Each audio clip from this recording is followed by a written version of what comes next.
शांताकारं भुजंगशयनं पद्मनाभं सुरेशं विश्वाधारं गगनसदृशं मेघवर्णं शुभांगं लक्ष्मीकान्तं कमलनयनं योगिभिध्यानगम्यं वंदे विष्णु भवभयहरं सर्वलोकैकनाथं। मंगलम भगवान विष्णु मंगलम गरुड़ध्वज मंगलम पुंडरीकाक्ष मंगलाय तनोहरि। ओम नमो भगवते वासुदेवाय। आज का दिन आप सभी के लिए मंगलमय हो। आइए सुनते हैं ज्येष्ठ मास कथा का 16वां अध्याय। श्री सुखदेव जी कहते हैं, परीक्षित, विश्वावान के पुत्र यशस्वी श्राद्ध देव ही 7वें मनु हैं। यह वर्तमान मनवंतर ही उनका कार्यकाल है। उनकी संतान का वर्णन मैं करता हूँ। वैवस्वत मनु के 10 पुत्र हैं। इक्ष्वाकु, नभग, दृष्ट, सरियाति, नरिसंत, नाभाग, दिष्ट, करुस, त्रिशद्र और वसुमान। परीक्षित, इस मनवंतर में आदित्य, वसु, रुद्र, विश्वदेव, मरुदगण, अश्विनी कुमार और ऋभु ये देवताओं के प्रधान गण हैं और पुरंदर उनका इंद्र है। कश्यप, अत्रि, वशिष्ठ, विश्वामित्र, गौतम, जमदग्नि और भरद्वाज ये सप्तर्षि हैं। इस मनवंतर में भी कश्यप की पत्नी अदिति के गर्भ से आदित्यों के छोटे भाई वामन के रूप में भगवान विष्णु ने अवतार ग्रहण किया था। परीक्षित, इस प्रकार मैंने संक्षेप से तुम्हें 7 मनवंतरों का वर्णन सुनाया। अब भगवान की शक्ति से युक्त अगले 7 मनवंतरों का वर्णन करता हूँ। परीक्षित, यह तो मैं तुम्हें पहले बता चुका हूँ कि विश्वावान यानी भगवान सूर्य की 2 पत्नियां थी, छाया और संज्ञा। ये दोनों ही विश्वकर्मा की पुत्री थी। कुछ लोग ऐसा भी कहते हैं कि उनकी तीसरी पत्नी बड़वा भी थी। मेरे विचार से तो संज्ञा का ही नाम बड़वा हो गया था।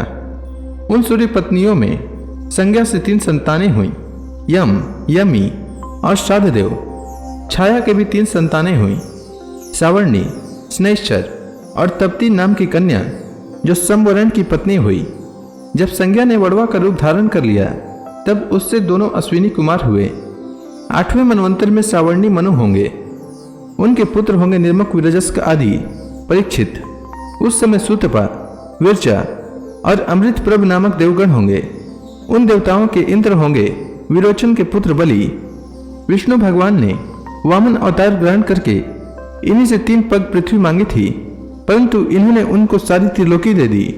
राजा बलि को एक बार तो भगवान ने बांध दिया था, परंतु फिर प्रसन्न होकर उन्होंने इनको स्वर्ग से भी श्रेष्ठ सूतल लोक का राज्य दे दिया। वे इस समय वही इंद्र के समान विराजमान हैं। आगे चलकर यही इंद्र होंगे और समस्त ऐश्वर्यों से परिपूर्ण इंद्र पद का भी परित्याग करके परम सिद्धि प्राप्त करेंगे। गालव, दीप्तिमान, परशुराम, अश्वत्थामा, कृपाचार्य, ऋष्यशृंग और हमारे पिता भगवान व्यास ये 8वें मनवंतर में सप्तर्षि होंगे। इस समय ये लोग योग बल से अपने अपने आश्रम मंडल में स्थित हैं। देवगुहिया की पत्नी सरस्वती के गर्भ से सार्वभौम नामक भगवान का अवतार होगा। यही प्रभु पुरंदर इंद्र से स्वर्ग का राज्य छीनकर राजा बलि को दे देंगे। परीक्षित, वरुण के पुत्र दक्ष सावर्णी 9वें मनु होंगे और अद्भुत नाम के इंद्र होंगे। उस मनवंतर में द्युतिमान आदि सप्तर्षि होंगे। आयुष्मान की पत्नी अंबुधारा के गर्भ से ऋषभ के रूप में भगवान का कला अवतार होगा। अद्भुत नामक इंद्र उन्हीं की दी हुई त्रिलोकी का उपभोग करेंगे। 10वें मनु होंगे उपसलोक के पुत्र ब्रह्म सावर्णी। उनमें समस्त सद्गुण निवास करेंगे। बुरी श्रेण आदि उनके पुत्र होंगे और हविष्मान, सुकृति, सत्य, जय और मूर्ति आदि सप्तर्षि होंगे। सुवासन, विरुद्ध आदि देवताओं के गण होंगे और इंद्र होंगे शंभु। विश्वश्रीज की पत्नी विसुचि के गर्भ से भगवान विश्वक्सेन के रूप में अंशावतार ग्रहण करके शंभु नामक इंद्र से मित्रता करेंगे। 11वें इंद्र होंगे अत्यंत संयमी, धर्म सावर्णी। उनके सत्य, धर्म आदि 10 पुत्र होंगे। विहंगम, कामगम, निर्वाण रुचि आदि देवताओं के गण होंगे। अरुणादि सप्तर्षि होंगे और वैधृत नाम के इंद्र होंगे। आर्यक की पत्नी वैधृता के गर्भ से धर्म सेतु के रूप में भगवान का अंशावतार होगा और उसी रूप में वे त्रिलोकी की रक्षा करेंगे। परीक्षित, 12वें मनु होंगे रुद्र सावर्णी। उनके देववान, उपदेव, और देवश्रेष्ठ आदि पुत्र होंगे। उस मनवंतर में ऋतुधामा नामक इंद्र होंगे और हरित आदि देवगण, तपोमूर्ति, तपस्वी अग्निद्रक आदि सप्तर्षि होंगे। सत्य सहा की पत्नी सुनृता के गर्भ से स्वधाम के रूप में भगवान का अंशावतार होगा और उसी रूप में भगवान उस मनवंतर का पालन करेंगे। 13वें मनु होंगे परम जितेंद्रिय देव सावर्णी, चित्रसेन, विचित्र आदि उनके पुत्र होंगे। सुकर्म और सुतराम आदि देवगण होंगे और इंद्र का नाम होगा दिवसपति। उस समय निर्मुख और तत्वदर्श आदि सप्तर्षि होंगे। देवहोत्र की पत्नी बृहति के गर्भ से योगेश्वर के रूप में भगवान का अंशावतार होगा और उसी रूप में भगवान दिवसपति को इंद्र पद देंगे। महाराज, 14वें मनु होंगे इंद्र सावर्णी, उरु गंभीर बुद्धि आदि उनके पुत्र होंगे।